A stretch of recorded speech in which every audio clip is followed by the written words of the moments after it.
ಕಾಂಗ್ರೆಸ್ ಪಕ್ಷ ಜಿಂದಾಬಾದ್ ಅಂತ ಹೇಳಿ ಬ್ಯಾನರ್ಗಳು ಕಟ್ಟಿ ಪಕ್ಷ ಕಟ್ಟಿರೋ ಜನ ಬಗ್ಗೆ ಮಾತಾಡ್ಬೇಕಾದ್ರೆ ಒಂದ್ ಸ್ವಲ್ಪ ಎಚ್ಚರಿಕೆಯಿಂದ ಮಾತಾಡಬೇಕು. ಈ ರೀತಿ ಮಾತಾಡಿದ್ರೆ ಇದು ನಮ್ಮ ಅಲ್ಪಸಂಖ್ಯಾತರಿಗೆ ಉಂಟು ಮಾಡ್ತದೆ. ಅವರು ಬರೇ ದಾವಣಗೆರೆ ದಕ್ಷಿಣ ಕ್ಷೇತ್ರಕ್ಕೆ ಅಷ್ಟೇ ಅಲ್ಲ, ಇಡೀ 224 ಕ್ಷೇತ್ರದಲ್ಲೂ ಸಹ ಅವರ ಪ್ರಭಾವ ಇದೆ. ಅವ್ರ ಪಕ್ಷ ಅವರ ಪ್ರಭಾವನೆ ಬೆಳೆಸ್ಕೊಂತ ಇದೆ. ಅಲ್ಪಸಂಖ್ಯಾತರ ಇರೋ ಇಲಾಖೆಯಲ್ಲಿ ಏರಿಯಾದಲ್ಲಿ ಡೆವಲಪ್ ಮಾಡಿ ಅಂತ ಹೇಳ್ಕೊಟ್ಟಿದ್ದಾರೆ. ಈ ಹಿಂದೆ ಮುಖ್ಯಮಂತ್ರಿ ವಿಶೇಷ 50 ಕೋಟಿ ರೂಪಾಯಿ ಅನುದಾನ ಕೊಟ್ಟಿದ್ರು. ಅದು ಎಲ್ಲಿ ಖರ್ಚು ಮಾಡಿದ್ದಾರೆ ಗೊತ್ತಿಲ್ಲ. ನಮ್ಮ ದಕ್ಷಿಣದಲ್ಲಿ ಎಲ್ಲೆಲ್ಲಿ ಖರ್ಚಾಗಿದೆ ನೀವು ಮಾಧ್ಯಮದವರು ಒಂದ್ ಸ್ವಲ್ಪ ಮಾಹಿತಿ ಕೊಡಬೇಕು ಸರ್. ಅದಕ್ಕೆ ಹೇಳಿರೋದು, ಅದು ಒಬ್ಬರಿಂದ ಹಾಳಾಗ್ತಾರದೆಲ್ಲ ಉದ್ಧಾರ ಆಗಿದೆ ಅಂತ ಹೇಳಿರೋದು. ಯಾವ್ದು ಸುಮ್ ಮಾತಾಡಕ್ಕೆ ಹೇಳ್ಬೋದು, ಯಾವ ಇದರಿಂದ ಹೇಳಿದ್ರೆ ಯಾವ ಆಂಗಲಿಂದ ಹೇಳಿದ್ರೆ ಕೇಳಬೇಕು. ಅವ್ರಿಗೆ ನೀವು ವಿರುದ್ಧ ಏಕವಚನದ ಪ್ರಯೋಗ ಮಾಡಿ ಅವರಿಗೆ ಹೀನವಾಗಿ ಮಾಧ್ಯಮ ಎದುರಿಗೆ ಅವಮಾನಿಸಿರುತ್ತಾರೆ.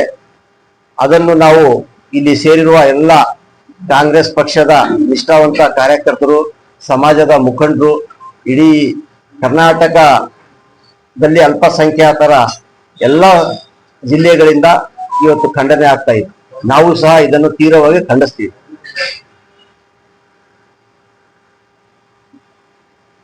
ದಕ್ಷಿಣ ಉಪಚುನಾವಣೆ ಕುರಿತು ಏನವ್ರು ಮಾತಾಡಿದ್ದಾರೆ, ಅದು ನಾವು ಈಗ ಈ ಬೈ ಎಲೆಕ್ಷನ್ಗೆ ಮಾತ್ರ ಅಂತ ಉಪಚುನಾವಣೆಗೆ ಮಾತ್ರ ಟಿಕೆಟ್ ಕೇಳ್ತಾ ಇಲ್ಲ. 94ರಿಂದ ಏನೋ ಹೇಳಿದಾರಲ್ಲ, 94ರಿಂದ ಸಹ ಸತತವಾಗಿ ಪ್ರಯತ್ನ ಪಡ್ತಾ ಇದೀವಿ. ನಾವು ಟಿಕೆಟ್ ಅನ್ನು ಕೇಳ್ತಾ ಇದೀವಿ. ಯಾಕೆ ಕೇಳ್ತಾ ಇದೀವಿ ಅಂತ ಹೇಳಿದ್ರೆ, ಸಾಮಾಜಿಕ ನ್ಯಾಯದ ಪರಿಕಲ್ಪನೆಯಲ್ಲಿ ಬಾಬಾ ಸಾಹೇಬ್ ಅಂಬೇಡ್ಕರ್ ಅವರು ಏನ್ ನಮ್ಗೆ ಒಂದು ಶಕ್ತಿ ಕೊಟ್ಟಿದ್ದಾರೆ ಸಂವಿಧಾನದಲ್ಲಿ, ನಮ್ಗೆ ಮತ ಚಲಾವಣೆ ಮಾಡಲು ಮತ್ತು ಸ್ಪರ್ಧೆ ಮಾಡಲು ಎರಡೂ ಅವಕಾಶ ಮಾಡಿಕೊಟ್ಟಿದ್ದಾರೆ. ಆ ದೃಷ್ಟಿಯಿಂದ ಈ ದಾವಣಗೆರೆ ಜಿಲ್ಲೆಯಲ್ಲಿ ಈ ಹಿಂದೆ ಅಂತ ಚಿತ್ರದುರ್ಗ ಜಿಲ್ಲೆಯಲ್ಲೂ ಸಹ ಅವಿಭಾಜ್ಯ ಜಿಲ್ಲೆಯಲ್ಲಿತ್ತಲ್ಲ, ಅವಾಗ್ಲೂ ಸಹ ಯಾರು ನಮ್ಮ ಅಲ್ಪಸಂಖ್ಯಾತರ ಒಂದು ಜನಪ್ರತಿನಿಧಿ ಆಯ್ಕೆ ಆಗಿದ್ದಿಲ್ಲ. ಜಗದೂರ್ ಇಮಾಮ್ ಸಾಹೇಬರನ್ನು ಹೊರತುಪಡಿಸಿದ್ರೆ ಇಲ್ಲಿ ಯಾರು ಮತ್ತು ಅವಕಾಶ ಹಾಕಿಕೊಟ್ಟಿಲ್ಲ. ಆದ್ದರಿಂದ 94ರಲ್ಲಿ ಜಾಫರ್ ಶರೀಫ್ ಸಾಹೇಬ್ರವರ ಮಧ್ಯಪ್ರವೇಶದಿಂದ ನಮ್ಮ ಬಿ ಫಾರಂ ಅವಾಗ ಸಿಗೋ ಅಭ್ಯರ್ಥಿ ಅಲ್ಪಸಂಖ್ಯಾತರ ಅಭ್ಯರ್ಥಿ ಆಗುವುದನ್ನು ಕೈ ತಪ್ಪ.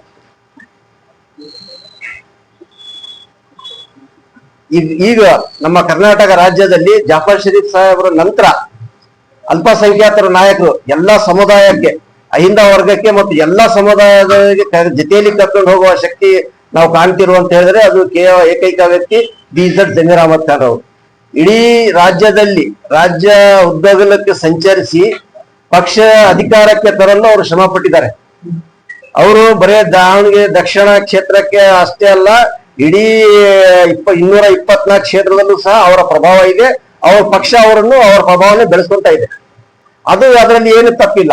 ಅದು ದಾವಣಗೆರೆಯಲ್ಲಿ ವಿಶೇಷವಾಗಿ ನಾವು 90,000 ಮತದಾರ ಇದ್ದೀವಿ. ಅಹಿಂದ ವರ್ಗದವರು ಅತಿ ಹೆಚ್ಚಿನ ಸಂಖ್ಯೆಯಲ್ಲಿ ಈ ಕ್ಷೇತ್ರದಲ್ಲಿ ಮತದಾರ ಇದ್ರಿಂದ ಅಹಿಂದ ವರ್ಗದಲ್ಲಿ ನಾವು 80ರಷ್ಟು ಇದೀವಿ ಅಂತ ಕೇಳ್ತಾ ಇದೀವಿ. ಇದು ನಮ್ಮ ಹಕ್ಕು.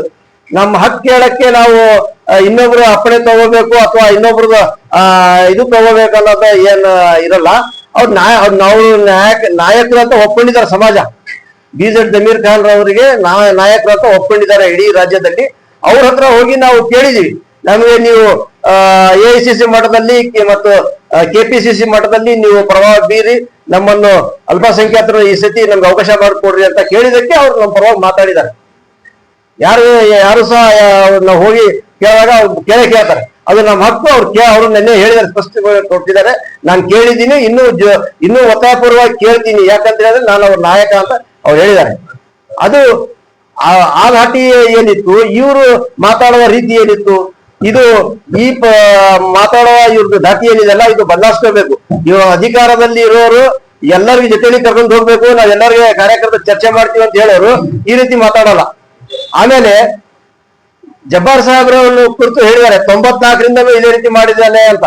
ಆ 94ರಿಂದ ಏನ್ ಮಾಡ್ಯಾರ ಅಂತ ಹೇಳ್ಬೇಕು. ಇದು ಈ ಜಿಲ್ಲೆ ಬಂದು ಈ ಜಿಲ್ಲೆ ಅಸ್ತಿತ್ವ ಆಗಿರೋದೇ 97, 15 ಆಗಸ್ಟ್ 97ರಲ್ಲಿ ದಾವಣಗೆರೆ ಜಿಲ್ಲೆ ಅಸ್ತಿತ್ವ ಆಗಿರೋದು.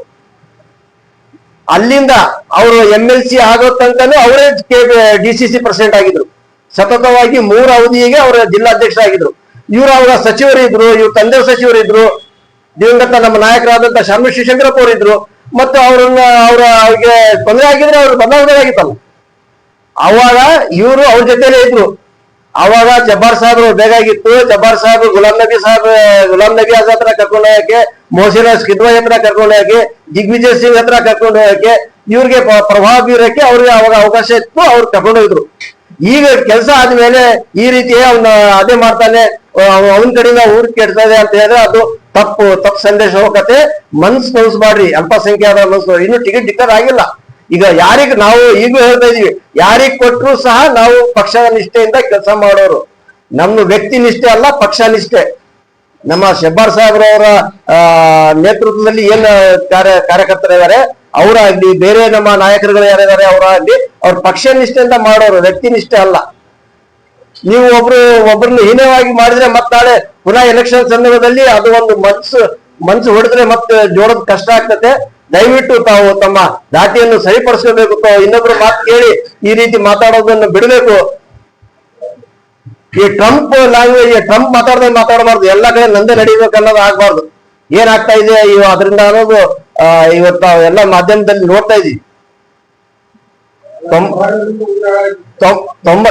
ಕಂಟಿನ್ಯೂ ಮಾಡ್ತೇನೆ.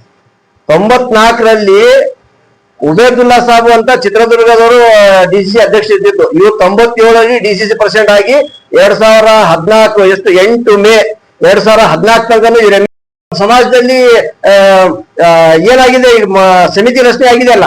ಮಂಜುನಾಥ್ ಭಂಡಾರಿ ಅವರು ಕನ್ವೀನರ್ ಆಗಿದ್ದಾರೆ. ಇದೇ ಮಂಜುನಾಥ್ ಭಂಡಾರಿ ಅವರು ಹೆಲಿಕಾಪ್ಟರ್ ಅಲ್ಲಿ ಬಿ ಫಾರ್ಮ್ ತಂದಿದ್ರು.